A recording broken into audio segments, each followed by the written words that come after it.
What's going on, my fellow Librans, and welcome back to the channel. If you are new here, my name is Tawny Michelle, and I'm a weirdo, probably just like you. If you are into tarot, astrology, pick a card readings, and spiritual topics, then you should subscribe before you leave. We are not all love, light, twin flames, and unicorns over here, so please keep that in mind. And let's go ahead and get into your reading. First off, I just want to say thank you guys so much for all of your support on last month's video. I really truly appreciate it. It really does mean a whole lot to me. I did not realize you guys would like that video so much. But basically, yeah, my Libra videos never really do that great. So I was really surprised. It's weird because I'm a Libra, but my Libra videos normally don't do that great. So I was really surprised and happy. So thank you guys very much. Now let's go ahead and get into your February 2020 reading. It's gonna be a month, man. Sorry about that. I had to adjust my camera, but it's gonna be a month, man. It's just gonna be a month. So we have a Mercury retrograde this month. Yes, I know, but I think it's going to be good. By the way, excuse the hole in my leggings right here. I just noticed it a minute ago. But I think it's going to be really good for us. I think it's going to be extremely healing, which I think that we need, honestly, to be totally honest with you. And yeah, I think it's going to be just completely rejuvenating and refreshing. It is happening in the sign of Pisces, where Mercury is not very powerful there, because Mercury is about logic and the way we think, and being analytical in our skill set and facts. And Pisces is let's just go with the flow, let's dance, let's run around naked, yes bitch, and so there may be a little bit of this conflicting energy of things not really making sense, but us just going with it. So the more that you can really go with it this month, the more that you can really allow yourself to go with the flow, to trust your intuition, to trust your gut feelings, the more that you will, and then also the more artistic and creative you are, the more of your imagination that you use, the more that you will be able to get through this. Okay, so we're gonna go over your astrology in a minute, but y'all, we've walked through hell. We got this. We don't even, there's nothing to even worry about, okay? We've got this. We've walked through hell. We've dealt with our demons, but there may just be a few more demons that we will have to deal with, okay? But we are literally healing a shit ton of stuff this month. So look at this month as the final kind of chapter or closing culmination point of 2020, because I think it would really help us, okay, to help you look at it that way. So your three major arcana cards for the month of February are the Devil, the Wheel of Fortune, and the Temperance card, okay, as you can see here. I think we got the Devil last month. I'm not sure about the Temperance card, but I'm pretty sure we got the Devil last month. So there's still some things kind of lurking in the shadows. There's still something kind of tying us to the past.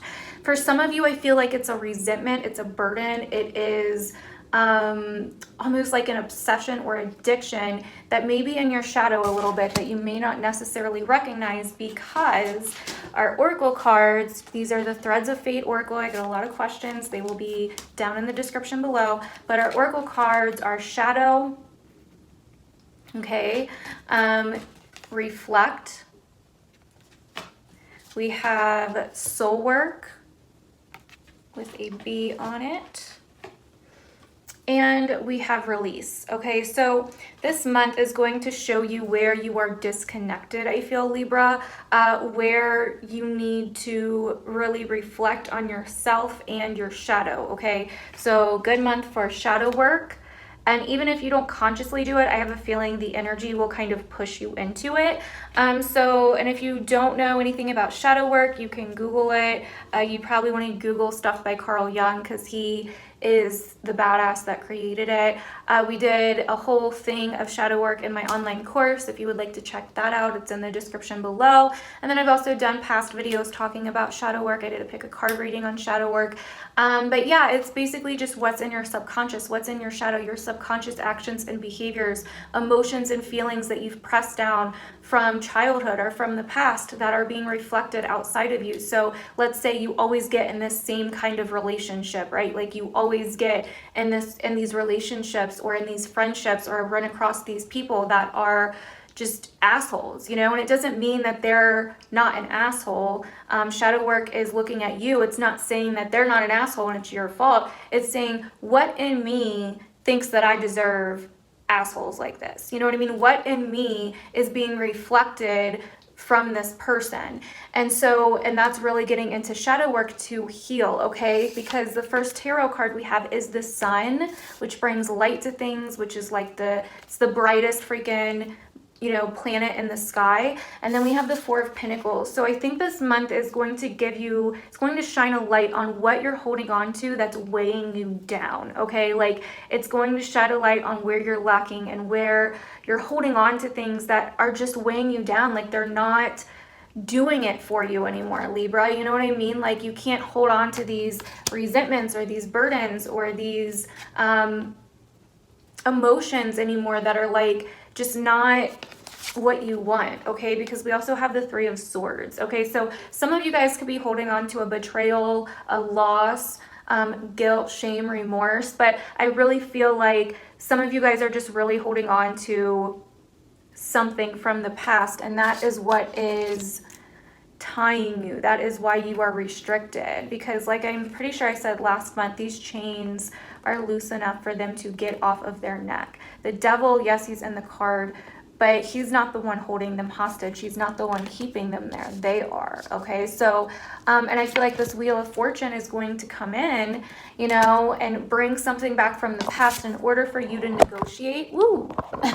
In order for you to negotiate, and in order for you to balance something out, to bring something back into harmony, to reconcile the past with the present, okay? In order to forgive. And you're not forgiving for the other asshole, okay? You're not forgiving for that bitch that did you wrong. You're not forgiving for that bitch that, you know, did something shady to you, or that dude that cheated on you. Like, no. You are forgiving for you. You are forgiving to free yourself from the burden so you can move on. Okay, and so you can manifest your true dream. So you can manifest what it is that you truly desire, okay? Because this is what's holding you back. So I feel like this is going to get shown to you this month, early in the month of February. And I think a lot of you guys are trying to manifest something. For some of you, it's a relationship with the Lovers here, or it's a connection, or it is a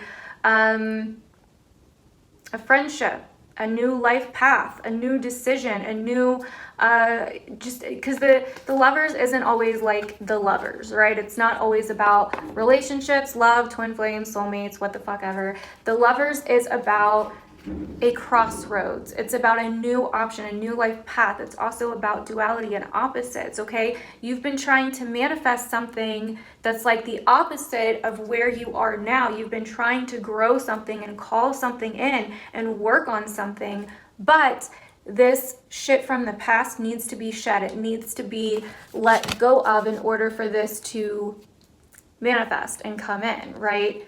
And that's why, like, the law of attraction shit pisses me off, because it's like you have to face what it is that you're trying not to face, that you're trying to ignore with like all these positive affirmations and pretending like your life isn't your life. You know what I mean? Like, you have to first off look at the reality of the situation. You have to look at the cold hard truth of the situation to know what it is that's going on in order to be able to face it, in order to be able to heal. If you're just living in la la land 24/7, like basically Michael Jackson, then how in the hell are you going to fix anything? You know what I mean? Like, if something happens, you can't just be like, you know, telling yourself that it didn't happen, basically, right? And we do that subconsciously. Like, that's the same, the law of attraction is the same thing we do anyway as humans, right? Like, we literally do that. Like, a lot of us will do that. Like, the room will be a mess and we'll just tell ourselves, it's fine.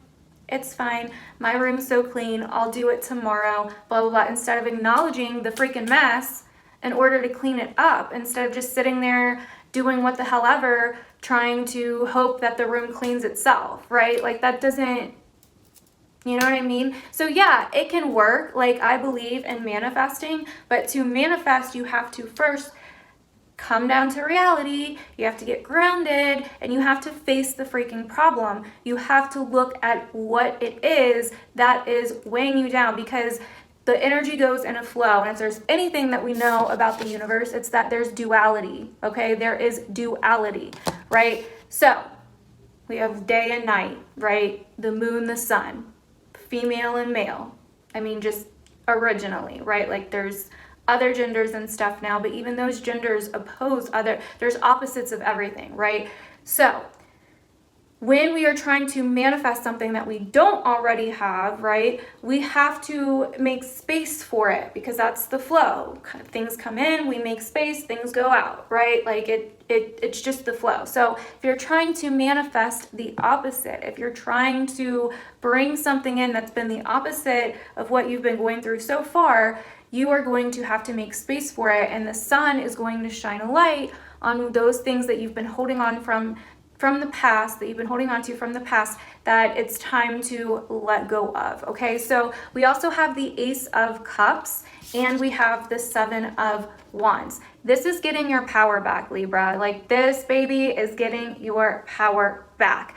This is trusting in your emotions. This is healing your emotions. This is creating, you know, like if you look at this card is so badass. She's legit creating a, like, basically safe space for herself. It's like a bubble that nobody can break into. So by relying on the power of your emotions, no one can fuck with you, right? Your past can't fuck with you, or these people, whatever, can't fuck with you, right? Because you are emotionally okay within yourself, that you don't need anybody else to get in your way, basically. So it's really important this month, Libra, to emotionally be okay with ourselves, okay? To emotionally be cool, to trust our own hearts, to trust our own selves, to trust our emotions, to not keep our emotions in at all, okay? Because these emotions are what is going to protect us. These emotions is what is going to help us make space to manifest what we want and to heal and to come back into balance. You know, like she's using water to flow into each of the cups, right? Water is emotion. So then we have the Three of Pentacles. So for some of you, I feel like this could be a work situation, a job situation, or a social situation that you've been dealing with. But yeah, I feel like some of you guys may have some issues with people at work that just misunderstand you, okay? And so that's why, you know, it's really important to stay kind of like, to trust within your own self, like to really trust within your own self, and to not get too down on yourself if people don't understand you. It may be a little bit hard working with other people this month, so you may do a little bit better working on your own, because the last two cards we have are the Nine of Pentacles, which is beautiful, and the Empress. Okay, so something that you've been working on, you do have to somewhat put the work into it. You can't just sit there and wait for it to show up at your door, like I was saying. This will require you to put the blocks into place, for you to do the emotional work, for you to take certain physical steps towards what it is that you want, but it will come in, okay? It will come in. If some of you guys have been feeling very tired, very emotionally exhausted, even sick, this is because you're holding on to too many burdens. You're holding on to too much emotional baggage and trying to manifest a new future, a new path, a new thing into your life. And so, but you are giving birth to something completely new. This is like strong, independent female vibes, period. Okay, like strong, independent female vibes completely. So this is really doing what you love. This is creating. This is birthing something into the physical reality. No, it does not always have to be a child. Female energy gives life. That is why the Empress is here. Something physical. So you are creating something, enjoying the fruits of your labor. But to get there, you have to heal. Okay, you have to focus on what it is that you're clinging to, what it is that you're not willing to let go of right now, because whatever it is possibly holding you back from elevating, from being your true you, from being your true self, from focusing on your own lane, focusing on what it is that you love to do, what it is that you love to create. Okay, I also feel like this is divine inspiration happening towards the end of this month. But yeah, it's just really beautiful energy. So the first of the month may start out a little bit like, whoa, I didn't realize that was still there. But doing some form of shadow work and really reflecting on yourself and the soul work and releasing is what is going to really bring you back in to the balance that you've been searching for. And it's going to help you come into your power, come into a higher perspective. And the other card we have here at the bottom is Get Wild, and then we also have Get Creative. So towards the end of the month, you are going to be feeling more like you, more inspired, more creative. Your power, your energy is going to be back.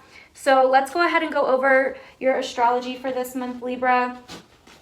So there's a lot of dealing with the past this month, kind of like I was saying. Aquarius for us, well, especially Libra risings, but it's going to affect you similarly if you're Libra sun or moon. But Aquarius is a place where, for Libra energy, that is like all about our passions and creativity, pleasure, creative projects, possibly doing creative projects to do with communication or online or technology. This is making connections and experimenting with new ideas, new inspiration, hanging out with friends, children as well. This puts like a focus on your children. If you have children, learning more about certain passions, ideas, and children. So that is what Aquarius is all about for Libra.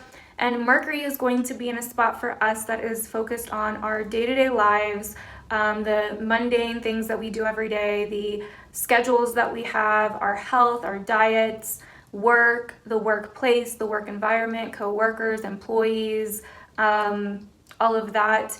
And yeah, so I really feel like Mercury here is going to help us add more skills, add more passion, add more creativity in our day-to-day lives. This could be through art or dancing or painting, creative projects, and just really bringing art into your day-to-day routines and into your schedules, okay? This is also being a little bit more flexible this month and going with the flow, following your own rhythm when it comes to your day-to-day life and your health, okay? Then Venus, our ruling planet, is going to be in our opposite sign of Aries, okay? So this is going to be interesting. Relationships will come to the forefront. So your partner, if you have one, may be a little bit on edge, irritated, or easily angry this month, and there may be a little bit of conflict related to you needing to step up in some way, because Mars, which is Aries' ruling planet, is going to be in a place for us that is about home, family, and our past, and our home environment, and all of that. So they're going to be, Venus and Mars are going to be like square each other. So our desires and our wants are going to be somewhat in conflict with maybe like our partner's desires and wants, especially to do with the home and family life.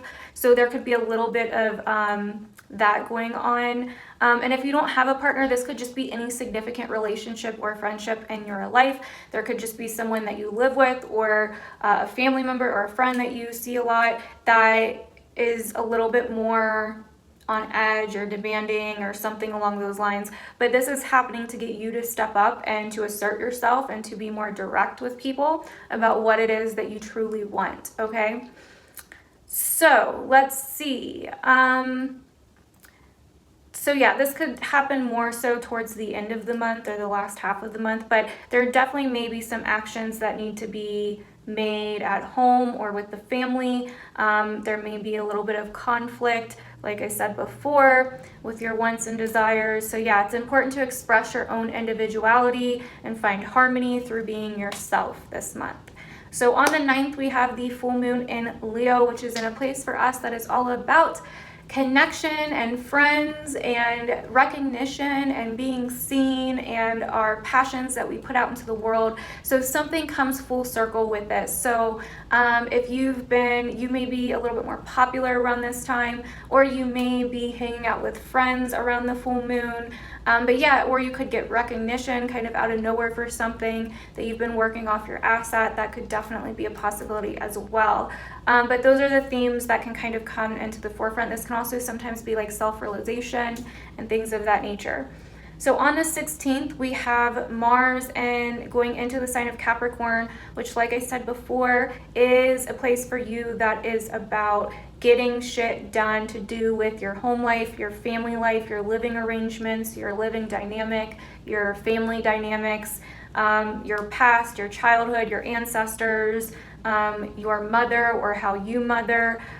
Yeah, so this is really taking action on your goals, and things from the past may come back up that you need to take action on. There could be some issues from the past that weren't resolved that come back up.